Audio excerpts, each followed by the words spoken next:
ನೀವು ನೋಡ್ತಾ ಇದ್ರ PNS ವಿಸ್ತಾರ ನ್ಯೂಸ್. ನಾನು ಐಶ್ವರ್ಯಗೌಡ.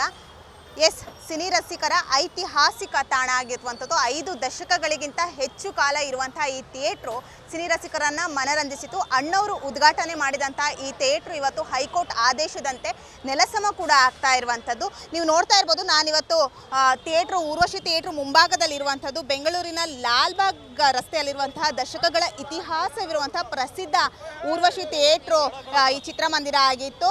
ಹಲವಾರು ಸಾವಿರಕ್ಕೂ ಹೆಚ್ಚು ಸೀಟ್ಗಳನ್ನು ಒಳಗೊಂಡಿರುವಂತಹ ಥಿಯೇಟ್ರು ಕೂಡ ಇದಾಗಿತ್ತು. ಎಷ್ಟು ದೊಡ್ಡ ದೊಡ್ಡ ಥಿಯೇಟ್ರುಗಳಾಗಿತ್ತಲ್ಲ, ದೊಡ್ಡ ದೊಡ್ಡ ಥಿಯೇಟ್ರುಗಳಲ್ಲಿ ಈ ಥಿಯೇಟ್ರು ಕೂಡ ಒಂದು ದೊಡ್ಡ ಮಟ್ಟದಲ್ಲಿ ಹೆಸರು ಮಾಡಿರುವಂಥದ್ದು. ದೊಡ್ಡ ಮಟ್ಟದಲ್ಲಿರುವಂತಹ ಥಿಯೇಟ್ರು ಇದಾಗಿತ್ತು.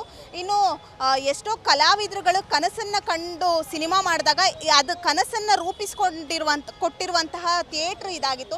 ಯಶ್ ಅಭಿನಯದ ಮುಂಬರುವ ಟಾಕ್ಸಿಕ್ ಸಿನಿಮಾ ಕೂಡ ಇಲ್ಲೇ ಪ್ರದರ್ಶನಗೊಳಗಾಗಬೇಕಿತ್ತು. ಆದರೆ ಥಿಯೇಟ್ರು ಮುಂಚಿತವಾಗಿ ಕ್ಲೋಸ್ ಆಗ್ತಾ ಇರೋದ್ರಿಂದ ಟಿಕೆಟ್ ಕೂಡ ಕ್ಯಾನ್ಸಲ್ ಮಾಡಲಾಗ್ತಿದೆ. ಇನ್ನು KGF, ಕಾಂತಾರದಂತಹ ಬ್ಲಾಕ್ ಬಾಸ್ಟರ್ ಕನ್ನಡ ಸಿನಿಮಾಗಳು ಕೂಡ ಅಷ್ಟೇ.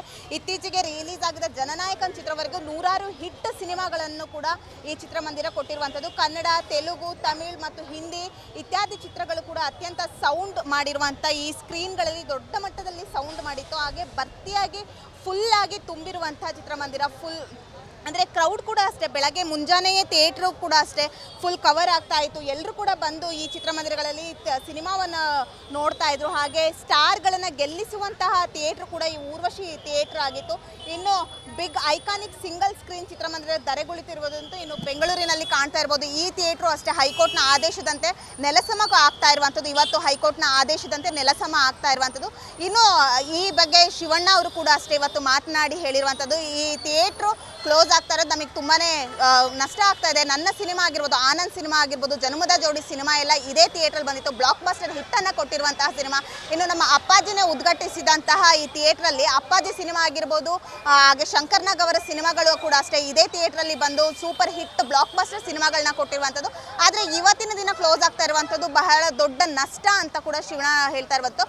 ಇನ್ನು ಈ ಕನ್ನಡ ಚಿತ್ರರಂಗದಲ್ಲಿ ಸಾಲು ಸಾಲು ಈ ಟೀಕೆಗಳು ಕೇಳಿ ಬರ್ತಾ ಇದೆ. ಒಂದು ಥಿಯೇಟ್ರಿಗೆ ಜನ ಬರ್ತಾ ಇಲ್ಲ ಅನ್ನೋದು, ಇನ್ನು ಸಿಂಗಲ್ ಥಿಯೇಟ್ರುಗಳು ಮುಚ್ತಾ ಇದೆ ಅನ್ನುವಂಥ ಮಾತುಗಳು ಕೇಳಿ ಬರ್ತಾ ಇದೆ. ಇನ್ನು ಈ ಸಿಂಗಲ್ ಥಿಯೇಟ್ರು ಊರ್ವಶಿ ಥಿಯೇಟ್ರು ಈ ಹಿಂದೆ 55 ವರ್ಷಗಳಿಂದ ಸಿನಿರಂಗವನ್ನು ರಂಜಿಸ್ಕೊಂಡು ಬಂದಿರುವಂಥ ಈ ಊರ್ವಶಿ ಥಿಯೇಟ್ರು 55 ವರ್ಷಗಳಿಂದ ರಂಜಿಸ್ಕೊಂಡು ಬಂದಿತ್ತು. ಆದರೆ ಇವತ್ತಿನ ದಿನ ನೆಲಸಮ ಆಗ್ತಾ ಇರುವಂಥದ್ದು ಎಲ್ರಿಗೂ ಕೂಡ ಬೇಸರವನ್ನು ತಂದಿರುವಂಥದ್ದು. ಇದಿಷ್ಟು ಹೊತ್ತಿನ ಸುದ್ದಿಯಾಗಿತ್ತು. ಕ್ಯಾಮ್ರಾ ಪರ್ಸನ್ ಹರೀಶ್ ಜೊತೆ ಐಶ್ವರ್ಯಗೌಡ, PNS ವಿಸ್ತಾರ ನ್ಯೂಸ್, ಬೆಂಗಳೂರು.